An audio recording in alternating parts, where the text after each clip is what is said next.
Janvier 2008, Afrique du Sud, port du Cap.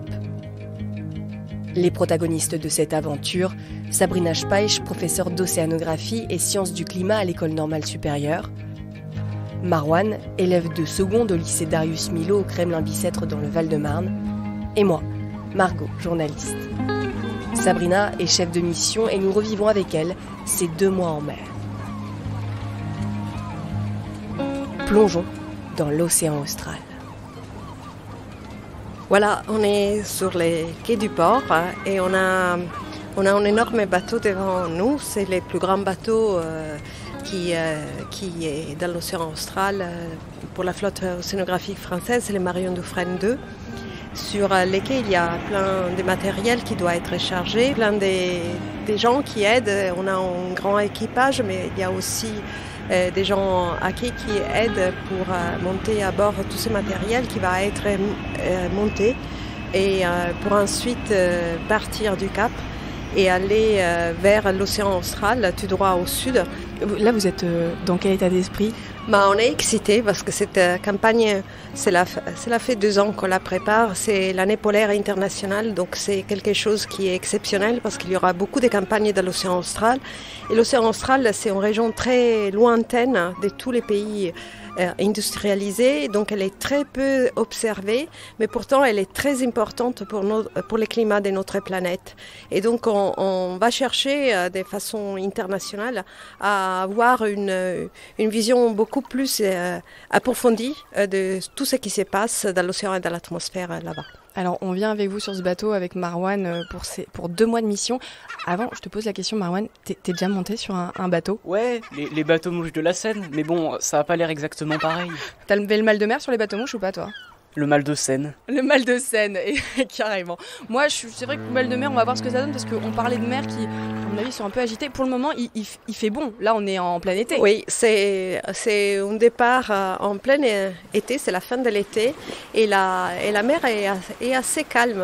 C'est rare de voir dans cette région, même près du Cap, parce qu'il y a des vents de sud-est qui sont très intenses, normalement.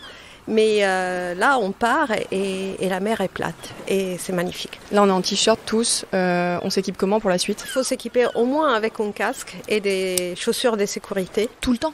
Tous les temps. Et quand on va vers les bords, et il faut mettre aussi les gilets de sauvetage. Qu'est-ce que vous êtes venu faire sur ce bateau ? Alors, sur ces bateaux, on va chercher de mesurer tout ce qui est possible de mesurer dans l'océan. L'océan, il est chaud, et il peut être salé ou pas.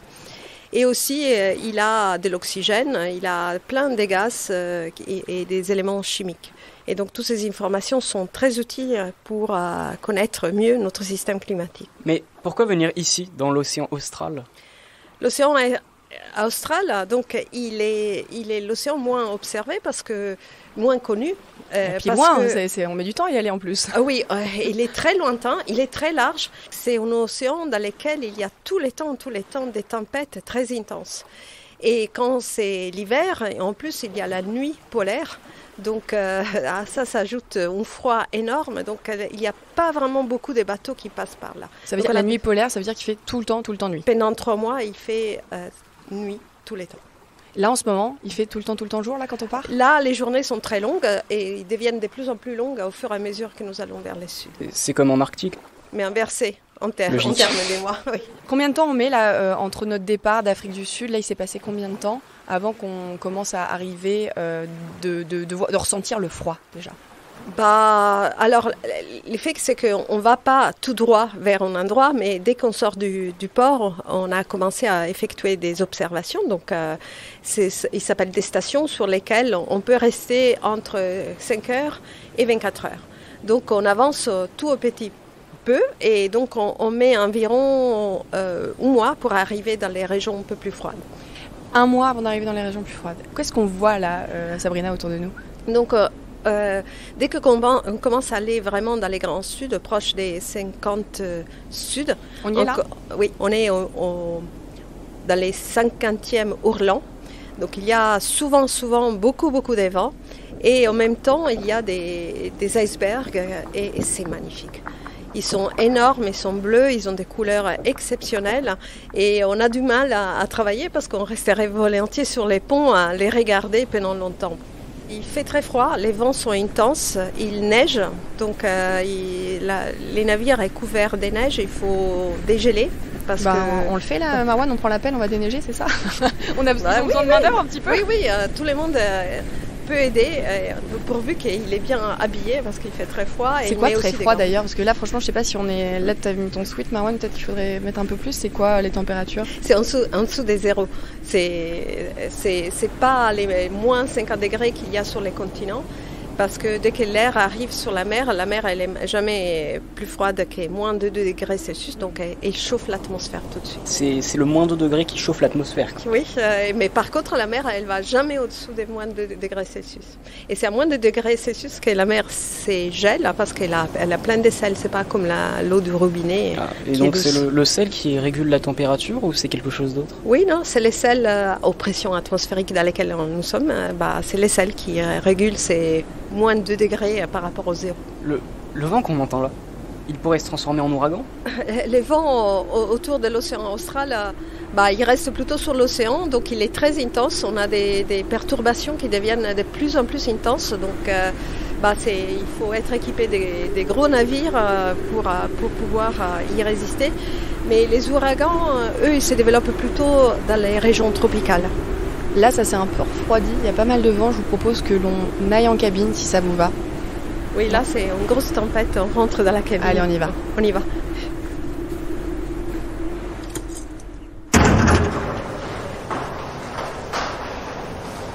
Là, le bruit qu'on entend, le ronron, c'est le moteur. On va tout le temps l'entendre, même quand on dort, on entend ce bruit. Il résonne dans tout le bateau. Oui, il résonne dans tous les bateaux. Et c'est un bruit sur lequel on s'habitue. Ce qui est un peu plus bruyant, c'est quand le treuil est en action, donc tous les 3 heures, tous les 4 heures, qui est très très bruyant. Donc là, on se réveille même la nuit quand on dort mais très bien. On est réveillé. Après, il faut s'endormir pour se reposer. Là, on arrive dans votre espace de travail. Qu'est-ce qu'on a autour de nous? Alors, il y a différents espaces de travail. Donc, moi, étant les chefs d'émission, j'ai une cabine assez grande, donc je peux réfléchir à la stratégie de la campagne au fur et à mesure qu'il se passe. Je peux organiser des réunions juste avec les chefs des équipes ou les commandants, quand il faut que je les convainque à faire ce qu'on a besoin pour la science. Et parfois, il n'est pas très d'accord parce que, selon lui, c'est dangereux, etc. Dans cette pièce, on est une dizaine. Et après, il y a la grande pièce où il y a tous les ordinateurs, où les équipes font des analyses des données qu'ils récoltent. Et là, on est plutôt entre 20 et 30. Les équipes sont divisées en quarts. Donc, ils travaillent 2 fois 4 heures par jour. Et les restes, ils cherchent de se reposer ou d'effectuer des analyses. 24 heures sur 24, du coup, ce phénomène de quart est 7 jours sur 7. Alors oui, pendant 2 mois, il n'y a pas des samedis et dimanches. L'unique chose qui fait changer la journée, au signer les pas du temps, c'est les dimanches. On a un très bon repas à midi. Ah, qu'est-ce qu'on mange là? Qu'est-ce qu'on va manger dimanche? Des langoustes qui ont été pêchées dans les îles subantarctiques françaises. Fais passer de tête, Marwan, t'aimes pas la langouste, toi? De toute façon, tout ce qui sort de la mer, c'est pas bon. Ah, t'aimes pas ça? C'est horrible. Comment on peut aimer ça? Quand on n'a pas trop le choix, j'imagine qu'on pêche pour se nourrir, non? Comment ça se passe? Alors, sur les Marion Dufresne, l'équipage, les marins, ils sont des malgaches. Et donc, eux, ils pêchent tous les temps. Mais naturellement, dans l'océan, ce n'est pas la même biodiversité partout. Et donc, il y a des moments où ils pêchent beaucoup. Et donc, ceux qui pêchent, ils remontent jusqu'à nous. Et on peut les manger. Donc, par exemple, on a eu pas mal de calamars. Et quelquefois d'autres types de poissons. Et là, ils sont en train de cuisiner, là, il y a une bonne odeur là pas loin de la cuisine. Elles sont où les cuisines? Elles sont à côté? Les cuisines elles sont juste en dessous de la salle où on mange. Et là aussi, il faut faire des tours pour manger parce qu'on est trop nombreux. Et il y a 2 chefs de cuisine et au moins 4 personnes qui aident parce qu'en plus de nous, naturellement, il y a aussi les officiers. Et pour les... Parce que Marwan, toi, t'aimes pas le poisson du coup. C'est un de ces moments comme ça où je rêverais de pêcher des choux-fleurs. Des choux-fleurs, donc t'aimes bien le chou-fleur mais pas les poissons, d'accord. Mais pour des personnes comme Marwan, parce que là, ils vont être difficiles ces 2 mois, pour des personnes comme Marwan qui n'aiment pas le poisson. Alors par exemple, il y a des végétariens aussi, et donc ça, ils sont spécifiés, et donc les personnes avec leurs besoins alimentaires, sans être trop difficiles, hein, parce qu'ils ne peuvent pas avoir tout un menu différent, mais ils peuvent signaler à la cuisine qu'ils ne mangent pas certains aliments. Et donc la cuisine, elle prévoit toujours des repas un peu différents pour ces personnes. Le moteur du bateau vient de se couper là, non ? On voit qu'il y a de la fébrilité côté chef des machines et tout l'équipage machine du bateau. Donc là, il n'y a plus de moteur. Je me suis informée et là, on a 2 moteurs sur 3 qui sont en panne. Donc là, le bateau qui fait plus de 100 mètres de long n'a qu'un seul moteur. Exact. Et il avance au milieu des icebergs. Et on est vers la fin de notre campagne, mais on n'est pas tout à fait encore à la fin. Donc avant de retourner vers Durban, qui est notre dernier port, et il faut effectuer encore des mesures. On ne peut pas revenir sur cet endroit. On a besoin de terminer ces mesures. Donc on est un peu stressé parce qu'il y a ces problèmes mécaniques. Et quand on est très très loin de la Terre, c'est compliqué. Là, dans ces cas-là, est-ce qu'il y a quelqu'un qui a envoyé un signal d'alerte pour quand même prévenir qu'il y avait un problème ou pas ? Naturellement, l'armateur, ils sont tous au téléphone et aussi avec la société qui a fabriqué ces moteurs. Je suis la seule à être paniquée ou il y a d'autres personnes qui sont inquiètes ? Non, les commandants, ils sont très préoccupés, les chefs machines, parce que les icebergs, ils sont grands, on les voit à la partie grande, mais 90% de cet iceberg, il est sous l'eau. Et donc, s'il touche les navires, on a des dégâts, et là, on est très loin des terres, donc il faudrait abandonner les navires si les dégâts sont trop importants au milieu de l'océan Austral. Donc, fort heureusement, 24 heures se sont passées et il ne nous est rien arrivé. Les 2 moteurs ont été réparés. Oui, les 2 moteurs fonctionnent. Donc on a 3 moteurs à nouveau. Et donc on peut reprendre notre mission. Donc là, ça y est, on est dehors. On peut respirer, on se sent mieux, les 3 moteurs fonctionnent et moi je suis très rassurée. Donc on peut reprendre notre travail. Là, ce qu'on entend, c'est un treuil. C'est votre routine finalement, Sabrina. Et qu'est-ce que vous êtes en train de mettre dans l'eau là ? Donc là, nous avons notre instrument clé pour les océanographes qui s'appelle rosette. Donc dans la rosette, il y a au milieu des capteurs qui mesurent automatiquement température, pression, salinité, oxygène.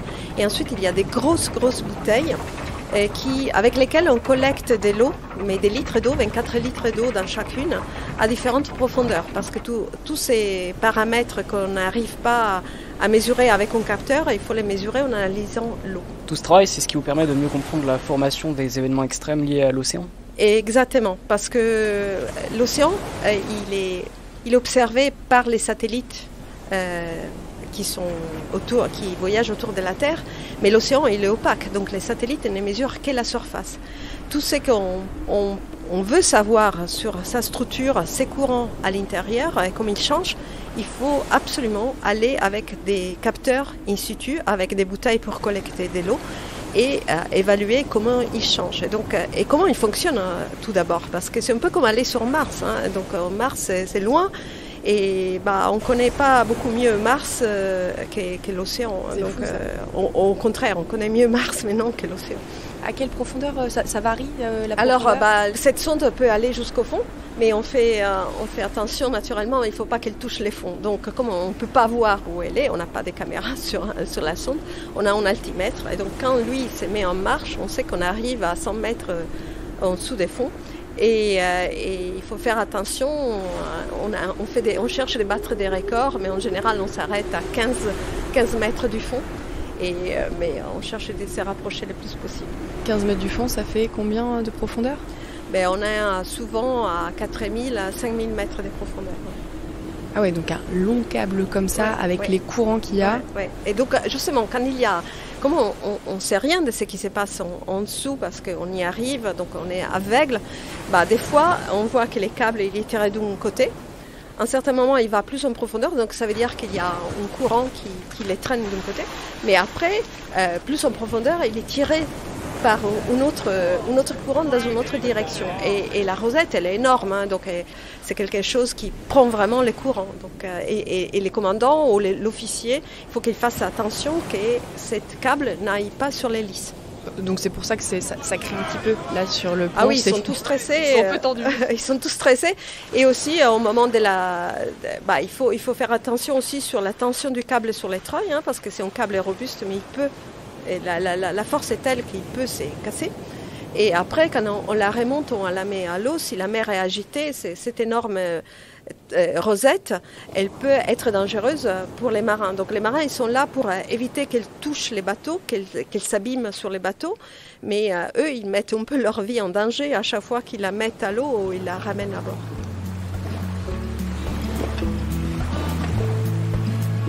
On va profiter de cette accalmie, on va juste prendre le temps de regarder au-dessus de nos têtes un ciel incroyable, Sabrina Speisch, et c'est ce que vous préférez dans ces missions. Oui, on voit un horizon ouvert et surtout on voit ces ciels très noirs dans lesquels il y a tellement d'étoiles parce qu'on est loin de toute la lumière qui agite normalement notre société sur Terre, et donc on a une visibilité sur les ciels qui est majestueuse. C'était ça votre rêve quand vous étiez petite, admirer le ciel dans l'océan? Oui, c'était mon rêve. Moi, j'ai toujours aimé être sur l'océan, donc j'étais amenée à aller sur des bateaux pour faire des régates, etc., des toutes petites. Et j'ai trouvé que c'était l'endroit le plus beau au monde. Et donc, je voulais continuer à travailler c'est-à-dire faire mon objet professionnel sur l'océan. Ça fait 2 mois qu'on est parti, ça y est. C'est fini. Attendez, je comprends pas, la mission est terminée, mais on n'a pas approché de catastrophe. Quand on étudie des événements extrêmes comme ça, comment on peut les étudier sans les voir? On collecte déjà des données et on construit ce qu'on appelle les séries temporelles. C'est-à-dire on voit tous les jours, tous les mois ce qui se passe. Et un événement extrême, c'est une anomalie par rapport à ces données, par rapport à une saison donnée, par rapport à un moment donné. Et donc, aujourd'hui, dans l'océan, on met aussi des robots qui mesurent la température, la salinité, l'oxygène et la pression dans l'océan. Donc en fait, c'est avec le taux de sel dans l'eau, la température, les courants, c'est toutes ces informations qui vous permettent de savoir s'il va y avoir ou non et à quelle puissance des événements extrêmes. Si on veut faire des prévisions, donc par exemple les modèles des prévisions météo, ils doivent partir d'un état initial qui est donné par toutes les stations météorologiques qui sont distribuées dans le monde. Et sinon, ils n'arrivent pas à prédire ce qui se passe. Donc, ils partent de cet état initial et il y a des équations dans ces modèles. Et donc, ils prédisent jusqu'à 15 jours les temps qu'il va faire. Vous avez quand même des collègues qui s'approchent d'ouragans, par exemple. Oui, les ouragans, et surtout aujourd'hui, ils s'intensifient énormément en très peu de temps. Et donc, pour prévoir la trajectoire et s'il faut ou pas évacuer des régions, il faut vraiment comprendre ces phénomènes. Et donc, on a des avions qui vont à l'intérieur des cyclones. Mais avec des avions qui sont avec des gens dedans? Oui, des gens dedans, oui. Bon, je vous propose on vient d'arriver, on aille dans votre labo, votre bureau d'ailleurs, vous l'appelez comment? Oui, notre espace de travail.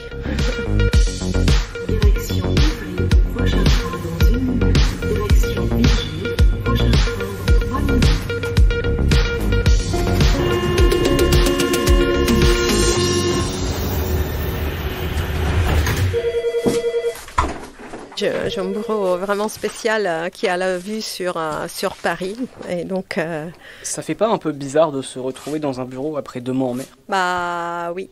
L'arrivée à terre après une campagne en mer qui peut être des 3 semaines, 4 semaines et 2 mois, c'est toujours un peu dur hein, parce que d'abord, la terre ne bouge plus. On est habitué à voir un petit peu au début qui bouge. Un petit peu quand même. Moi, j'ai eu le mal de terre après 2 mois en mer. Hein. Ça tangue un petit peu. Oui, ça tourne pendant quelques jours. Mais justement, ça nous fait triste qu'on n'a plus ce mouvement du bateau. On n'a plus cet environnement qui est quand même exceptionnel. Et aussi, c'est créé une espèce d'atmosphère avec tous les gens avec lesquels on travaille, avec les bords qu'on doit quitter.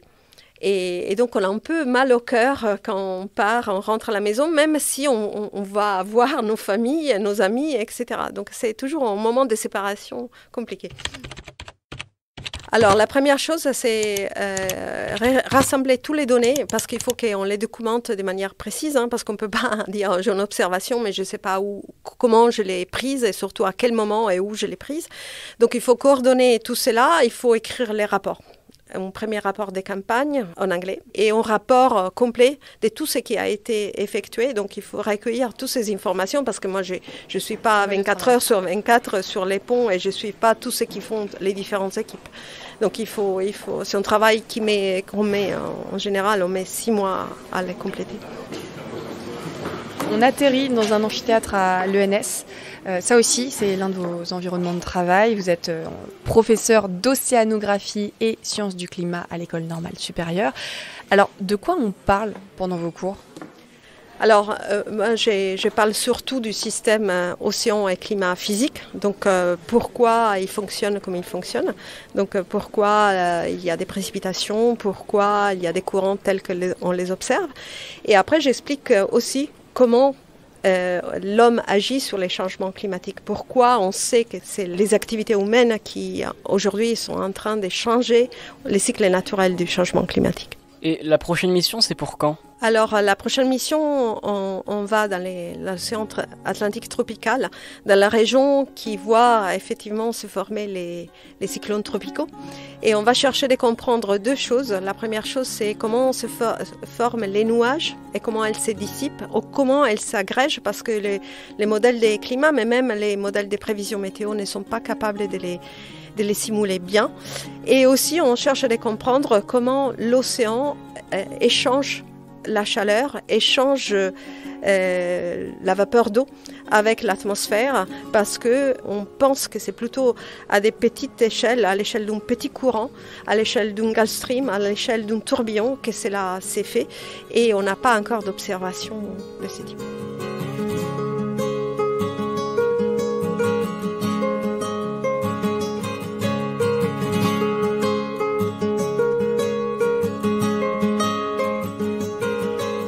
Plongeons dans l'océan austral avec Sabrina Speisch, professeure d'océanographie et sciences du climat à l'École normale supérieure. Un podcast produit et réalisé par René Prod, en partenariat avec l'ADEME, l'Agence de la transition écologique, Gobelin, l'École de l'image et pour cet épisode, le lycée Darius Milhaud au Kremlin-Bicêtre dans le Val-de-Marne.